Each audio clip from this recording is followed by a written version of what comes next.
You can place a portal anywhere. You can break everything on the map. You use forced perspective to solve puzzles. In a time where every game seems to just be the same thing, it's always so great playing a game that comes from a single idea. An idea that was then expanded on and refined, and from the simple seed of you can place a portal anywhere, can grow a beautifully hilarious and sharply written, genius puzzle game that I still remember fondly. But not every game built on a single interesting mechanic or system turns out well, of course. To build a game around a single mechanic or idea is to experiment, and not every experiment works out. In many cases, an idea can be evil. Oh, shit. Oh, my... Fuck! I'm a genius! Father's secret stash, don't stop me flat. I'm going to fuck your dad. Coming high and... Cat girls. What? Okay, you know that anime visual novel that we've been working on that's an affront to God? Yeah, what about it? We should put cat ears on all of the girls. Why? The perverts will love it. Also, let's make all the girls look like they're 12 years old and then say they're actually 10,000-year-old vampires. Jerry, are we going to hell? Well, yeah, but we're also geniuses. So, you wanna spook people. Well, how do you make a game mechanically spooky? Big guy, he chases you. You run. A tried and tested formula, and a perfectly fine one. But, can a mechanic be spookier? Is a stealth game, where the main character has no real means of defense, really the spookiest you can get? Probably not. You can always get spookier. Horror is ripe for mechanical experimentation. The Medium, by Bloober Team, seeks to expand upon the simple formula of big scary dude tries to kill you, and it is the horror equivalent of cat girls. Look, I am sorry. Not every experiment is a success, but every experiment can be learned from. So, let's learn, shall we? The Medium is the only game from the Xbox Showcase earlier this year that intrigued me, because it was doing something a bit different. A horror puzzle adventure game built around the idea that you existed in two parallel worlds. You exist in the normal world, and another world which I'm going to refer to as Spook City. Actions taken in one world would affect the other, and you would use this to solve puzzles. Instantly, the mind is filled with interesting possibilities for both puzzles and horror. Maybe you need to bait the monster into standing on a switch in Spook City, which opens a door in reality. Maybe there's a bit where Spook City is dark and there's a monster there, but reality is perfectly well lit and you have to progress despite not being able to see the monster. So the idea of Spook City opens up a lot of interesting horror and puzzle ideas. How did they fuck it up? Sure, you got the horror covered, and you got the puzzle covered, but then you got that adventure bit dangling off there. And you know what an adventure game is? Well, it is a war crime.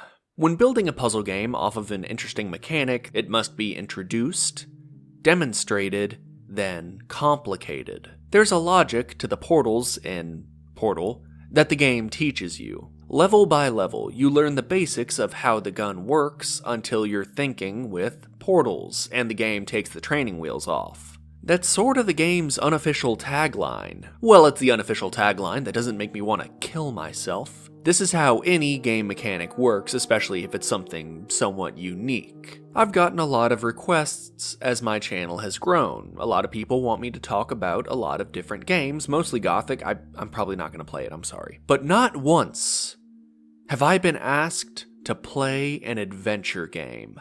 Probably for the same reason that no one's ever asked me to take a shower at Auschwitz. Not a lot of positive things to be said about adventure games. Adventure games are, largely, a dead genre, and they should be. Whereas a good puzzle game teaches you its mechanics slowly, adventure games only have one type of puzzle, and it is impossible to introduce demonstrate, then complicate. Use thing on thing. Allow me to demonstrate. I was stuck on this bit in the medium. The game told me I had to get bolt cutters. Okay, so how do I get them? I gotta rub them on something, I'm sure. But they're in a pretty high place, so how do I get up there? Did I find a ladder?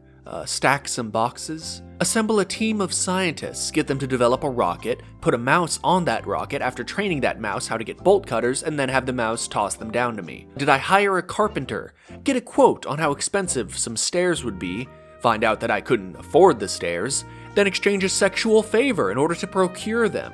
Did I get a fishing license and stack up 20 trout so I could climb that fishy cliff face in order to get to the bolt cutters? No. And I want these mostly insane possibilities to sink in. I really want you to know that everything on this list makes more sense than the actual solution to this puzzle. The solution was, get a cat statue and touch the mirror that was nearby. Use cat on mirror.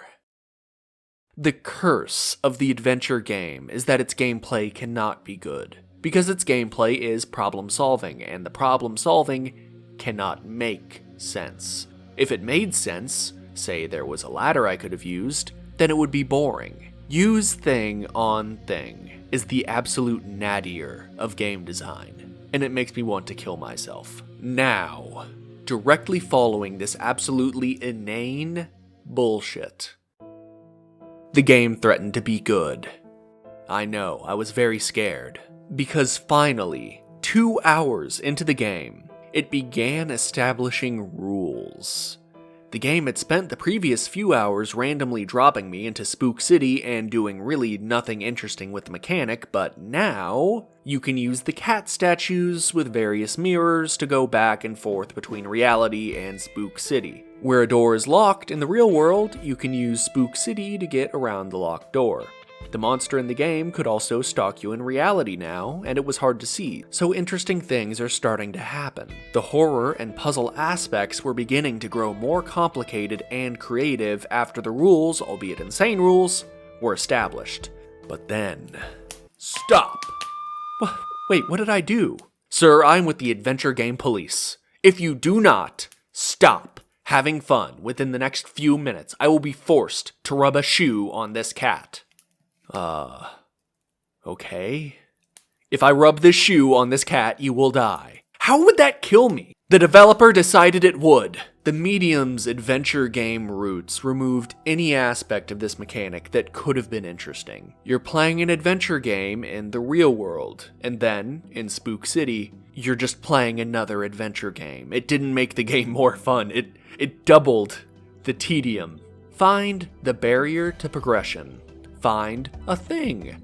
Rub that thing on the barrier until the game decides it had been rubbed enough. This remains the only way in which you progress. Games locking off progression in the form of a challenge is, of course, the normal way in which games are structured. The challenges grow bigger and more complex over time as the player comes to grips with the tools they use to overcome the challenges. The adventure game problem is that rub thing on thing cannot get more complex, only more obtuse. The only way to add challenge is to make the solution more and more insane until you're rubbing a cat statue on a mirror. As a horror game, the Medium isn't very scary. As a puzzle game, it's not rewarding. When solving a puzzle in a game, my brain should squirt out the feel-good chemicals, because I'm a very good and smart boy because I figured it out. Listen, I admit this with no shame whatsoever. I had to look up the solutions to a lot of these puzzles. Sorry, I guess I'm an idiot. When I see a cat statue, I don't jump to the obvious conclusion of, yes, I should rub this on that mirror that I saw. And finally, as an adventure game, it's an adventure game. In conclusion, the adventure game is a design dead end. While the story, music, and art can make an adventure game entertaining, the gameplay is, inevitably, gonna be terrible. I had hoped that the inclusion of Spook City would make for some interesting puzzles, but it does nothing but change the context for the exact same inane adventure game gameplay loop. There are few things more frustrating than a good idea executed terribly. I don't like super negative videos, but I have nothing positive to say about the medium, except it failed, and I hope a lesson can be learned from its failure. Introduce, demonstrate, complicate. This is the order of operations of game design. It is PEMDAS, but fun, and the medium failed at each of these steps because it stuck to the tired, ancient, and above all, batshit insane adventure game design formula. It doesn't matter how interesting an idea is, if you do nothing interesting with it.